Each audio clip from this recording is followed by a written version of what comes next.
Бүгд найрамдах Монгол ард улсын засан газар дээрх болох тухайн хуулийн төслийг хүчингүй болох хуулийн төслийг дэмжиж байгаа.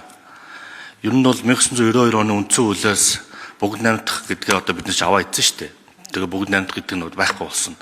Тэгэхээр одоо бүгд найрамдах Монгол ард улстай хоёр хууль байх шиг байна. Нэгдүгээрт нь энэ хууль, хоёрдугаар нь үйл төсний эвлэлийн тухай хууль.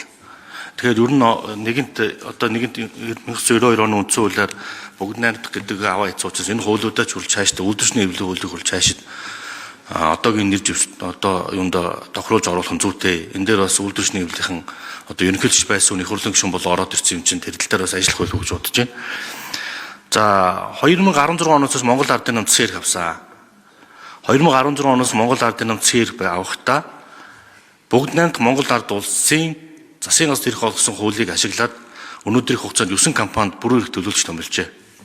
Нэгдүгээр 2019 онд Эрдэнэт үйлдвэрт, 2022 онд Хөгжлийн банкнд, 2022 онд 5 төмөр замд, 2022 онд 5 компанид, 22 онд Анхны төмөрлөгийн үйлдвэрт, 2020 онд Хөдлийн цэм шухуу үйлдвэрт, 2022-с 23 онд Эрдэнэс 5 компанид, 2020 онд Монгол Рос Сэвдмэт нэгдэлд, 2025 ТЭЦ 4-д 50 бэх гэдэг үнгээ томилоод эдгээр 9 бэтэй ажлын үр дүн хэн гарсан бэ гэдэг өнөөдрийг ойлгомжгүй үр дүнгөө тодорхойгүй үр дүнд нь өөртөө баах урамшуул авсан нэг юм шууганд болоод дууссан.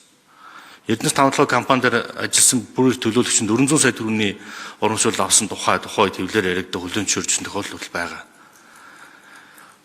Дөрөв төлөөлөгч нь миний бод ойлголтоор бол засаглалыг сайжруулах гэж очих ёстой бол засаглалын хэвэнд нь үлдээгээд өөртөө цалингаа өндөр аваад явуулсан юм тохиолдол байна. Хамгийн сүүлийн бюро төлөөлөгч хоронд одоо хоригдож байгаа. Тэгэхээр бид нар энэ аль 1991 оны хуулийг хэрэгжүүлээд ингээ явах нь өөрөө хийрийн. Эсвэл одоо хэрэгтэй цагтаа ашиглана гэдэг энэ хуулийг бариад байсан юм уу би мэдэхгүй байна. Одоо яг энэ ойлголтоор бол тэрөө нэг 6 сар хүртэл одоо хугацаагаар улс орны эдийн засгийн амьдрал хүн амын үйлчлэхний хэвийн нөхцөлийг хангахад нэг чухал шаардлагатай гэж үл Б50 гэж байгаа шүү дээ. Уг нь хуулийн зорилго 6 сараар нэг удаа сонгох хэрэгтэй. Харамслаа нь энийг улс төрийн зорилгоор ашигласан. Бүрээр төлөөлөгч нарыг үндсэн ажлыг хийгээгүй, үр дүнд хүрээгүй. Анхны зорилго нь бүтээгүй нэг юм байгаад байгаа. Хэрвээ за 1998 онд бас Эрдэнэт үйлдвэрт бас бүрээр томилжсэн тохиолдол байд юм байна лээ.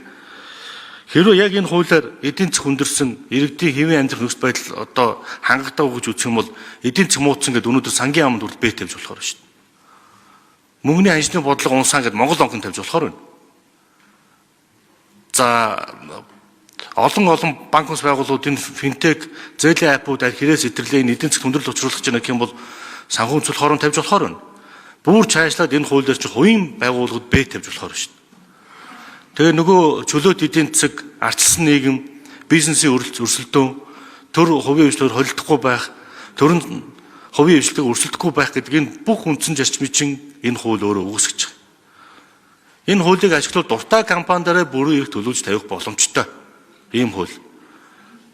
Тэгээ ийм хуулийг ингээд санаачлаад оруулж ирж байгаа нь ажлын хэсгэнд баяр хүргэе. Энэ хуулийг бол одоо бүгдээр дэмжиж явах хэрэгтэй. Тэгэхгүй бол дараа нь энэ хэн засгийн эрхэнд гарахаас үл хамааран хэн хинийхэн хувийн өмчийг булааж авах гэдгийг бэтэр үлээж болохоор байна.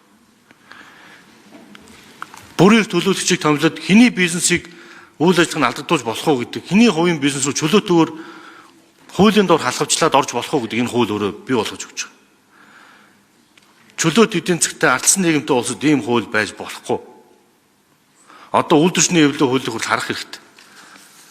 Худалдаа ажлын танхим үйлдвэрчний эвлэл залуучтай холбоогоор тусдаа хуультай байртай. Хоёр нь улсын хурлын гишүүн болоод ирэх барьж байгаа намын урилгыг аваад ороод ирсэн. Тэгэхээр энэ хуулийг бол дэмжиж байгаа.